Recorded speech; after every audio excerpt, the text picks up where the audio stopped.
A lo largo del tiempo han existido varias historias, anécdotas, vivencias que han sido conocidas alrededor del país. No obstante, hay algunas que han marcado a toda la nación de una forma diferente.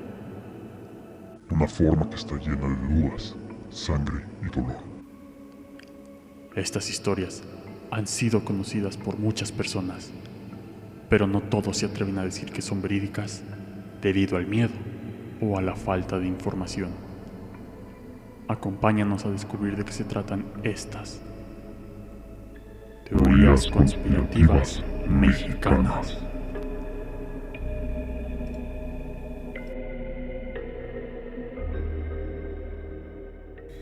Muy buenas noches, tengan todos ustedes. Estamos aquí en las teorías conspirativas mexicanas, parte 6. En este sexto piso hablaremos de unas teorías que algunas serán descabelladas, otras no tendrán nada de sentido, pero si algo van a tener todas es que tienen bastante interés. Y bueno, siguiendo la línea de siempre, todas estas teorías no van de la mano con la filosofía del podcast ni de sus miembros, así como de un servidor. Y sin más, vamos a ir comenzando.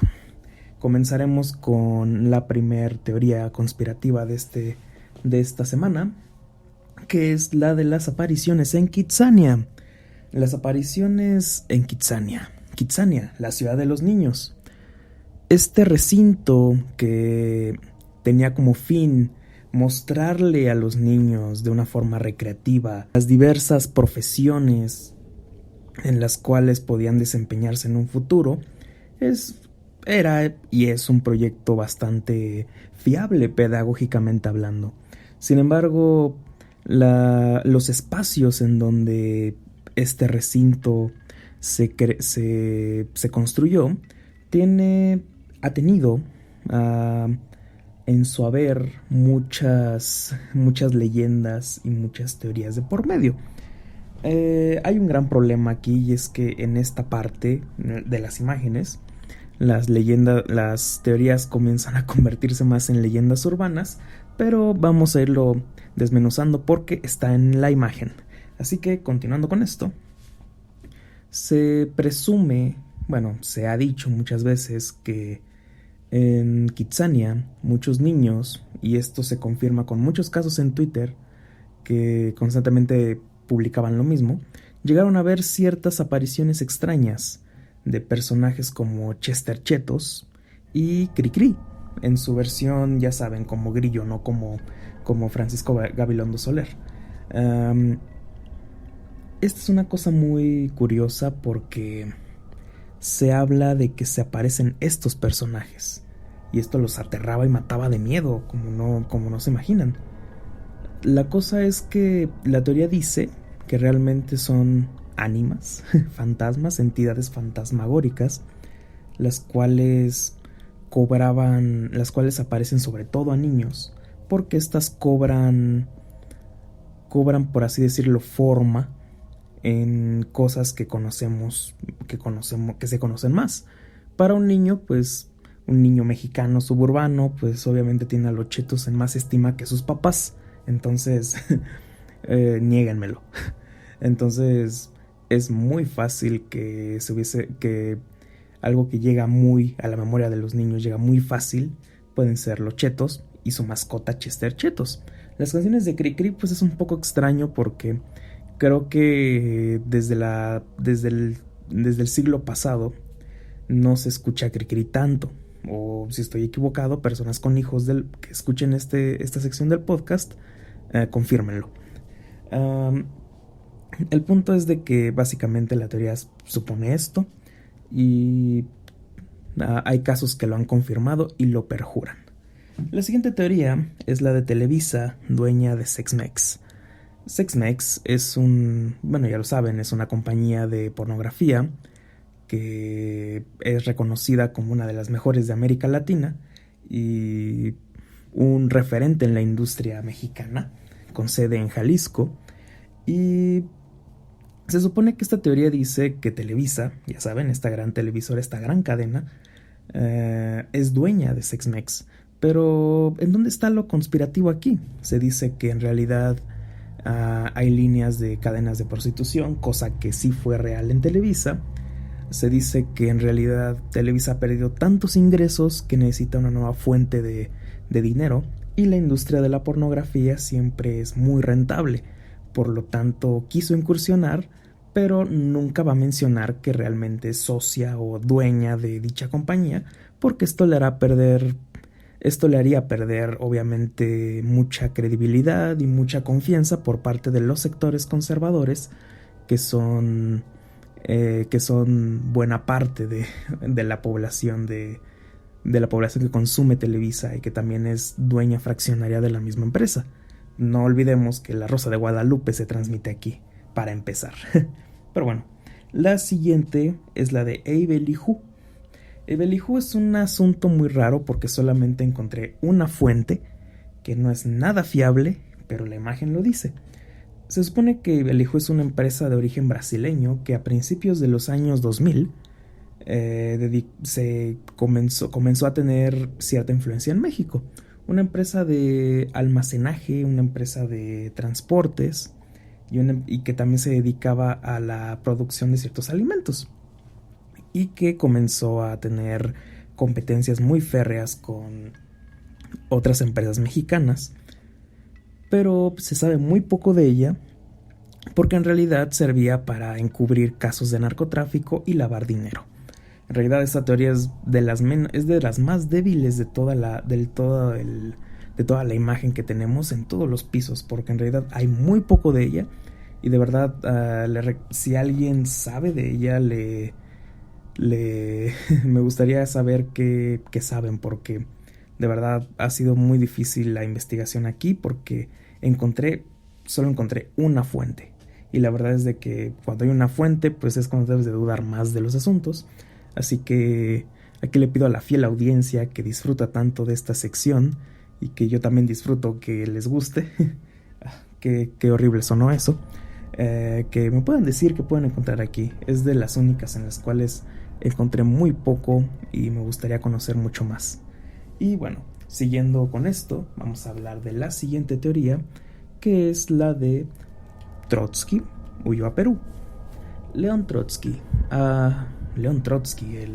uno de los pilares de la Revolución Rusa, un ideólogo también e historiador de la misma, que narró en primera persona los eventos que tuvo en compañía de Lenin, en compañía de Stalin y en compañía de todo el soviet que ayudó a la conformación de la Unión Soviética. Trotsky, para empezar, ¿cómo es que Trotsky huyó? Tenemos que irnos al año de 1922, cuando muere Lenin. Lenin muere, y entonces tienen que buscar a un sucesor. El sucesor más apto tenía que ser Trotsky, pero por azares del destino de una mala política y una mala administración, Stalin queda como el nuevo líder de la Unión Soviética. El resto es historia, y Trotsky siempre fue un acérrimo enemigo del totalitarismo de Stalin. Por lo tanto, Stalin lo persiguió como no se imaginan. Trotsky siempre tuvo una vida tan itinerante, en plena huida, en plena persecución, tanto como Lenin. Y una de sus últimas paradas fue México. México, que lo recibió como parte de la gran tradición, entre comillas, porque no es cierto, lo veremos después, de esta gran tradición de refugio político, de asilo. Acoge a Trotsky, y se supone que un miembro de la Unión Soviética de origen español, bueno, más bien español, llamado Ramón Mercader, lo asesina. Entonces se supone que todo esto queda aquí. De hecho, la casa de León Trotsky es un museo actualmente y se encuentra en la Ciudad de México, justo en el sur de la Ciudad de México. Aquí la teoría dice que en realidad Ramón Mercader no alcanzó a matarlo y lo dejó solamente herido. Por lo tanto, pudo darse por muerto, y decide en este momento darse a la huida, de verdad, huir. Y al darse por muerto, podría tener una vida por fin tranquila. Esto lo haría en un país que también tiene una tradición de de asilo no tan famosa como la de México, pero que también era muy latente, como lo es Perú. Y se supone que, según esta teoría, terminó por huir ahí hasta sus últimos días. Pero a pesar de que tiene hasta cierto punto sustento, es una teoría que fiable obviamente no lo va a ser. Sin embargo, hay grupos trotskistas que sostienen y han investigado constantemente este asunto. La siguiente teoría es una teoría que se encuentra más en este rubro del que hablamos previamente, de leyenda urbana o leyenda incluso tradicional. Sin embargo, tiene un dote de teoría en este asunto porque es la paranoia colectiva de La Llorona. La Llorona ha sido históricamente un fenómeno que se ha abarcado mucho desde el asunto paranormal, incluso tradicional mexicano. Podría decirse que es parte del folclore nacional. Sin embargo, ¿qué sucede cuando de manera contemporánea se presenta este fenómeno de una forma más constante, de una forma repetitiva y en distintos lugares del país? Lo que sucede entonces es que se ha afirmado que constantemente ha pasado más de un caso de La Llorona. En este caso, como la leyenda tradicionalmente lo indica, no vamos a hacerle caso a sus variantes, no se trata de la Malinche que llora por los hijos que, entre comillas, traicionó, no, sino que se trata del caso típico de la mujer que asesina a sus hijos y lo lamenta. Se supone, según esta teoría, que estos casos suceden más de lo normal. Estos filicidios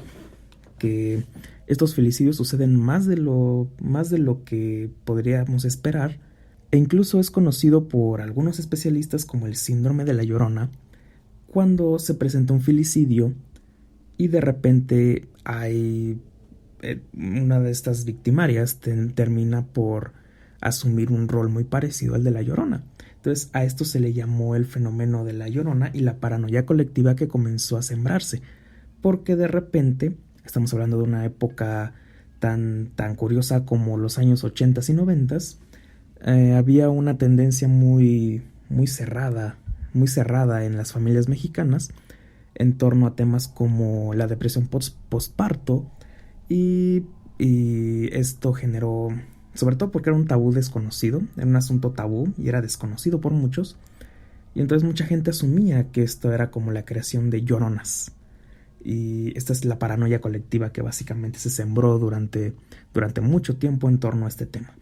Hoy en día ya no es tan tabú hablar de que la depresión postparto existe, pero a veces podemos encontrarnos casos muy particulares y muy lamentables. Finalmente, la siguiente teoría es el incidente Coyame. Coyame es un poblado que está al oriente de Chihuahua, muy cerca de la frontera con Estados Unidos, bueno, relativamente cerca.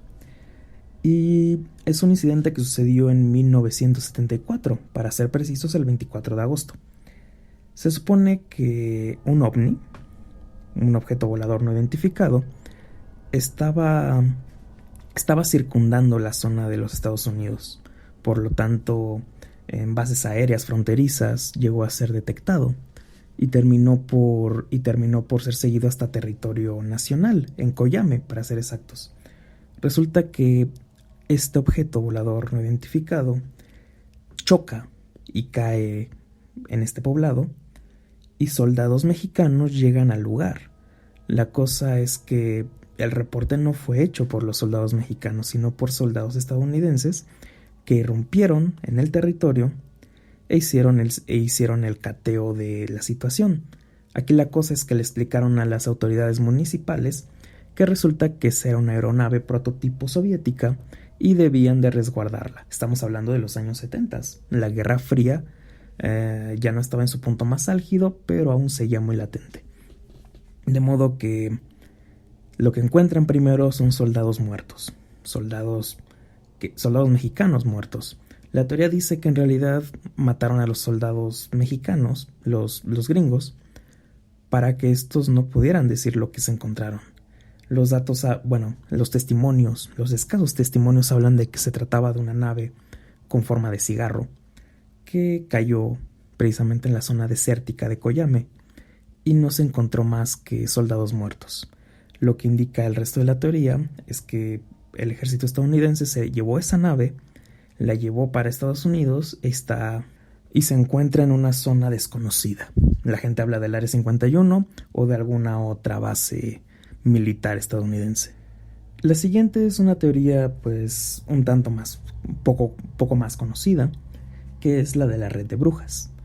Se asume que la brujería en México, que históricamente ha sido todo un fenómeno, es en realidad más relevante de lo que nos esperamos, que tiene intervenciones en el ámbito político, en el ámbito económico, y que en verdad un buen político es porque también es un buen político porque ha tenido un buen brujo de por medio. Esto entra mucho en el pensamiento mágico religioso pues de mucha gente que asume que en sus últimos intentos por tratar de entender por qué las cosas están tan mal o por qué tenemos a los líderes que tenemos, asume que solo esto podría ser posible porque tienen a un brujo que los ha puesto ahí. Lo cierto es de que pues la realidad a veces es tan absurda que no necesitamos magia para volver a algo bizarro en el sentido más puro de la palabra. Y bueno, la red de brujas es básicamente esto. La siguiente es una teoría que tal vez desde su concepción está un poco errada, pero si la vemos en perspectiva puede ser muy real. Es que el IMSS es una dependencia de Planned Parenthood. Planned Parenthood es en realidad una asociación sin fines de lucro estadounidense, pero que también sirve como ONG mundial, que se dedica a a promover la salud sexual y bueno, más que nada se dedica a todos estos asuntos que pueden incurrir incluso en la interrupción del embarazo, el aborto. Se dice que entonces el IMSS es parte de esta asociación. No tendría nada de raro de no ser porque el aborto es todavía en buena parte del país un delito. Y lo que supone esta teoría realmente es que desde tiempos inmemorables, desde la fundación del IMSS, el aborto ha sido una constante aquí, pero simplemente ha sido para algunas personas solamente. ¿Quiénes son estas algunas personas? Obviamente las élites del poder, ya saben, personas con altos capitales de dinero y personas que básicamente eran influyentes. La cosa aquí es que, a pesar de que fuera ilegal, el IMSS contaba con el instrumental necesario para llevar a cabo los abortos, pero solamente a un sector privilegiado. Si bien la teoría tal vez no tiene nada que ver con Planned Parenthood, lo cierto es de que es muy loable pensar esto, porque serían los espacios menos propicios para pensar que existe la ilegalidad. Más allá de que pues el aborto tendría que ser legal, es 2020.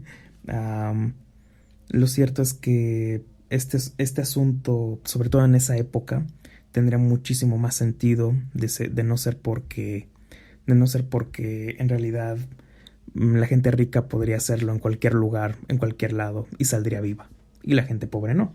Pero bueno, más allá del discurso político, vamos a continuar con la siguiente teoría, que son las premoniciones de Carlota de Bélgica, la emperatriz de México, la que fue emperatriz de México durante la intervención la intervención francesa, emperatriz impuesta junto con su esposo Maximiliano de Habsburgo.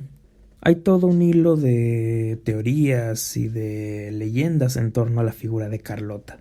Muchas veces decían que ella era realmente quien dirigió el imperio, quien hizo casi todas estas grandes reformas de corte liberal, de las cuales no se habla tanto en la historiografía nacional. Otros dicen que realmente era pues simplemente una mujer de cortesana como en la época y que en realidad estaba un tanto loca.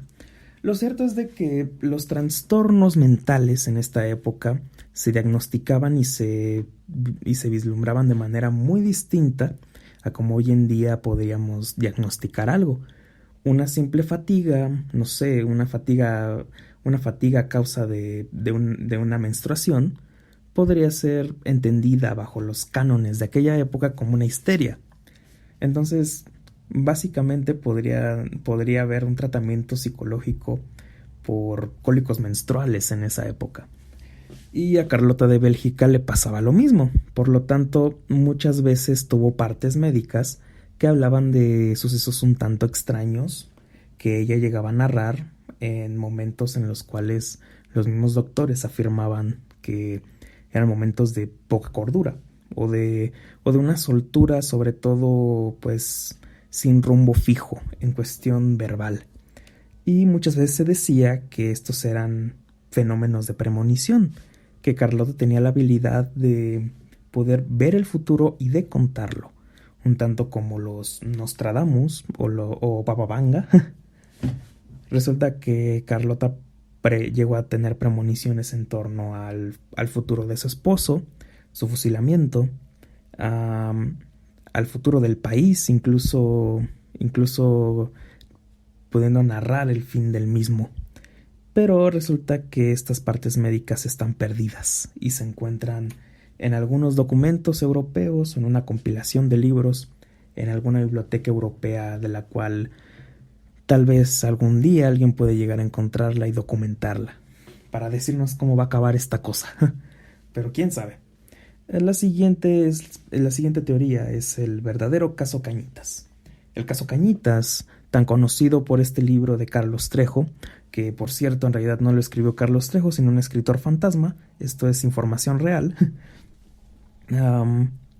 Es un caso conocido por todos, en el cual no andaremos en mayor detalle, pero resulta, la teoría dice, que fue más que nada un fenómeno mediático, en el cual los medios de comunicación inflaron toda la situación, de modo que incluso propició pues que se creara este libro, como les menciono. Y la teoría dice lo mismo, que simplemente, a pesar de que lanzó al estrellato a Carlos Trejo y lo demás, simplemente fue un fenómeno risible en cuestión de la materia paranormal mexicana, y que no fue más que nada fue más que nada un fruto de un fanatismo mediático y de una histeria colectiva. La teoría dice básicamente eso, pero siempre está la opinión de ustedes como la más importante a estas horas. Y a estas horas hablaremos también de la siguiente teoría. La siguiente teoría es las bóvedas de Salinas.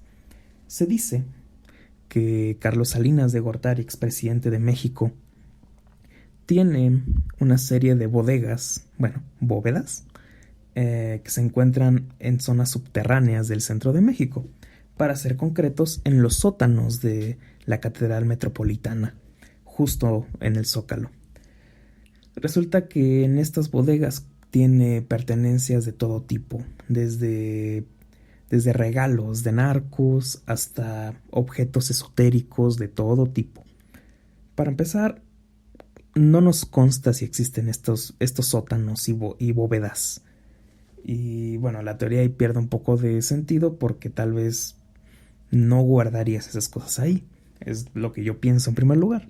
Pero bueno, la teoría dice eso y eso es lo que la información ha confirmado por ahora.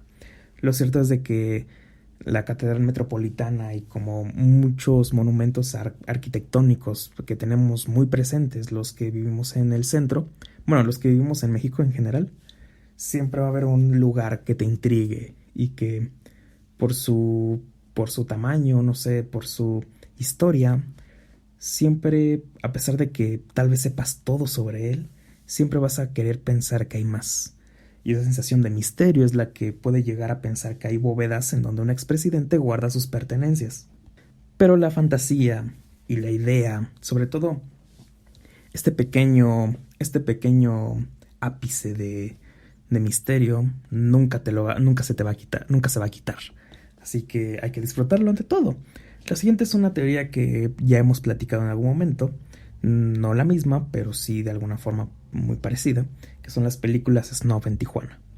Este cine, pues, producto de actos delictivos obviamente detestables, en vivo, se supone que se llegan a hacer en Tijuana por parte de grupos criminales para que sean consumidos por un público gringo que está dispuesto a pagar mucho por él. De modo que hay una oferta y una oferta y demanda tremenda. Y se hace sobre todo en Tijuana porque al ser una ciudad fronteriza hay un tráfico constante de esta mercancía. La teoría dice que también Tijuana pues es parte de este problema, porque sobre todo para la mentalidad gringa, siempre han visto Tijuana como una ciudad en la cual no hay ley y se puede hacer lo que sea. Si tenemos alguien que nos escuche desde esa ciudad, puede confirmarnos que es algo que ahonda mucho en la mentalidad gringa. Pero bueno, un saludo muy grande para la gente de Baja California. Y bueno, siguiendo con esto, vamos a ir con la siguiente teoría, que son los anuncios de Alcohólicos Anónimos en el metro.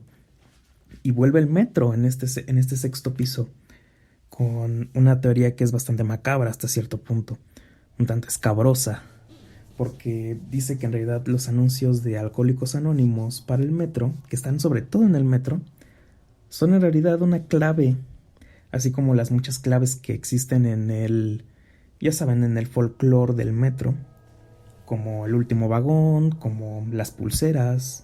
Bueno, estas ahondan más en el ámbito homoerótico, pero se supone que se sabe, es una teoría, que la mayoría de los anuncios para clínicas de rehabilitación, anexos o grupos de ayuda como Alcohólicos Anónimos que se ponen en el metro son en realidad una clave sutil para poder mandar a personas que son indeseables para la familia o técnicamente desahuciables, y estas tienden a desaparecer. Se dice que es algo que poca gente sabe, pero que la gente que se encuentra en esas situaciones tiende a enterarse de maneras poco usuales de estos servicios. Por lo tanto, de repente llevan al familiar ahí, a pesar de que tal vez no sea tan alcohólico o con algún trastorno en específico, y este familiar no vuelve a aparecer en contubernio entre estas asociaciones, entre comillas, y los familiares. Así que suena un tanto macabro. No hay que responder entonces a los afiches del metro, pueden ser la perdición. La siguiente teoría sufre el mismo problema que las que hemos mencionado anteriormente, como La Llorona, y es que es más una leyenda urbana que una teoría conspirativa. El columpio de Ana Erika. Se cuenta que en un pueblo de Oaxaca llamado Santa María Quiegolani, en realidad hay una estancia infantil en donde una niña llamada Ana Erika perdió la vida a causa de un accidente en un tejado del edificio. Después, pues con el paso del tiempo, muchos veladores han asumido que de repente los columpios de esa estancia comienzan a moverse. Esto es lo que pasó en este caso, y es un poco extraño pensar por qué aparece en este piso y por qué aparece especialmente aquí. Y es una de las razones por las cuales de repente uno se vuela la cabeza pensando, ¿por qué pusieron esto aquí? No corresponde. Pero bueno, el caso es básicamente ese. Entra más desde el ámbito paranormal, no tanto del conspiranoico, pero finalmente se encuentra en la imagen y hay que destacarlo. La siguiente teoría es el incidente de los pitufos. De los pitufos se ha hablado muchísimo a lo largo de la historia conspirativa, y es que mucha gente los ha asumido como una manifestación del mal. Ya saben, los grupos de padres de familia, los cristianos, los ultras cristianos, como el clásico pastor Josué Irión, que habló de los Pokémons y demás cosas. Y bueno, se asume que en realidad los pitufos son seres malignos que cobran vida en la noche para matar niños. Y bueno, esto según la verdadera teoría de aquí, significa una malinterpretación de un fenómeno que pasó con un ritual que culminó en un sacrificio de una niña, porque decían que los pitufos habían matado a una niña. Entonces, pues resulta que la niña era fanática de la caricatura y tenía su cuarto lleno de pósters y juguetes de los pitufos, los cuales se mancharon de sangre, formando la teoría de que en realidad fue este asunto de una muerte debido a los pitufos satánicos.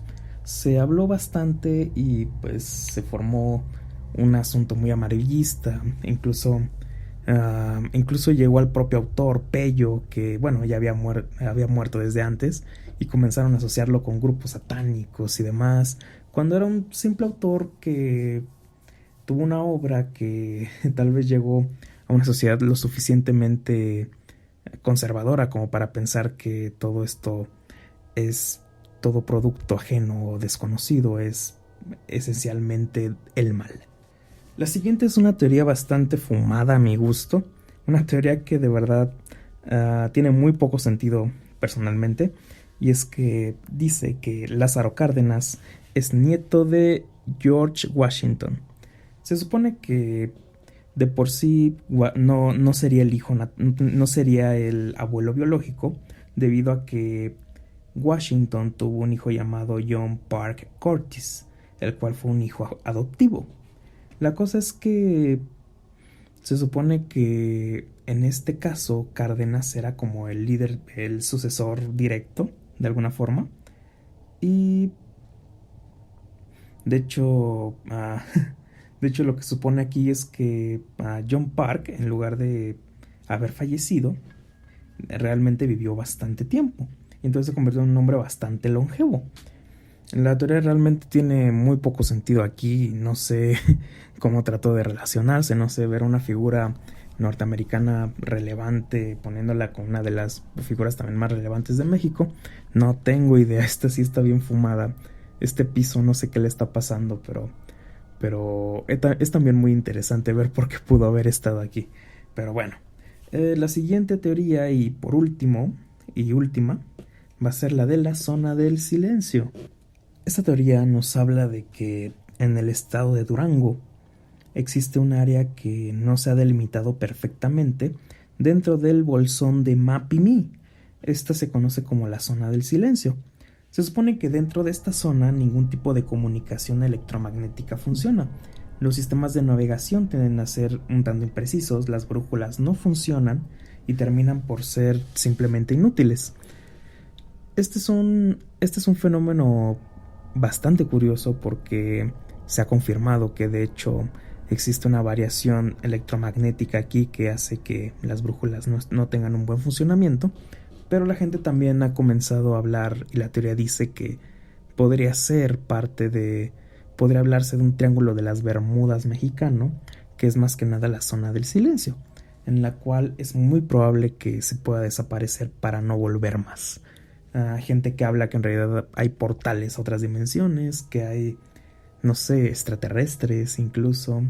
Pero esta zona del silencio ha despertado muchas dudas ante mucha gente, y de hecho hay libros que hablan del propio lugar. Bueno, incluso hay un caso muy famoso de alguien que asumió que ahí en realidad estuvo Jesús, no sé. Es una teoría muy curiosa, tiene muchas cosas alrededor y es una de mis favoritas porque tiene un sustento real. Existe la zona del silencio. Y bueno, este ha sido el 6º piso de las teorías. Espero que les haya gustado mucho. Les deseo muy buenas noches a todos y continuaremos con el 7º, 8º y 9º piso de las teorías para gusto de ustedes y para mí también, porque me encanta hacer esto. Les deseo muy buenas noches nuevamente y un saludo a todos aquellos que nos ven y que disfrutan esto. Ha sido muy bueno para el podcast y bueno, espero que les vaya muy bien. Hasta luego.